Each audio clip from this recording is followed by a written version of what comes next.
আসসালামু আলাইকুম। এইমাত্র পাওয়া সবচেয়ে বড় খবর, আর মাত্র সময়ের অপেক্ষা, তারপরে দেখা যাবে 2026 সালের পবিত্র রমজান মাসের চাঁদ। শুরু হতে যাচ্ছে রহমত, বরকত ও নাজাতের মাস, যে মাসের অপেক্ষায় থাকেন বিশ্বের অগণিত মুসলিম। ইতিমধ্যে সৌদি আরব সহ মধ্যপ্রাচ্যের দেশগুলোতে চাঁদ দেখা নিয়ে প্রস্তুতি চলছে। এছাড়া বাংলাদেশ ও ভারতের আকাশে কবে নাগাদ পবিত্র রমজান মাসে চাঁদ দেখা যেতে পারে, এই বিষয়ে কি বলছে সৌদি আরব ও জাতীয় চাঁদ দেখা কমিটি, বিস্তারিত জানতে হলে ভিডিওটি সম্পূর্ণ দেখুন। আর আপনি কোন জেলা থেকে এই খবরটি দেখছেন অবশ্যই কমেন্ট করে জানিয়ে দিবেন। আর সবার আগে সর্বপ্রথম সঠিক খবর জানতে আমাদের চ্যানেলটিকে সাবস্ক্রাইব করে রাখুন। এবার জেনে নেওয়া যাক এক নজরে। পবিত্র রমজান মাস শুরুর লক্ষ্যে 17 ফেব্রুয়ারি চাঁদ দেখার আনুষ্ঠানিক কার্যক্রম অনুষ্ঠিত হবে সৌদি আরবে।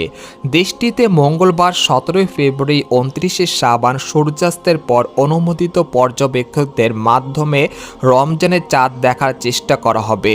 যদি ওই দিন চাঁদ দেখা যায় তবে বুধবার 18 ফেব্রুয়ারি হবে রমজানের প্রথম দিন। আর বাংলাদেশ ও ভারতের আকাশে দেখা যেতে পারে 18 ফেব্রুয়ারি সন্ধ্যায় এবং 19 ফেব্রুয়ারি পবিত্র রমজান মাস শুরু হতে পারে ভারত ও বাংলাদেশে।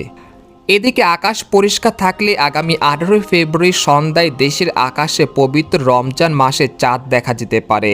সেই হিসেবে 19 ফেব্রুয়ারি প্রথম রোজা হওয়ার সম্ভাবনা রয়েছে।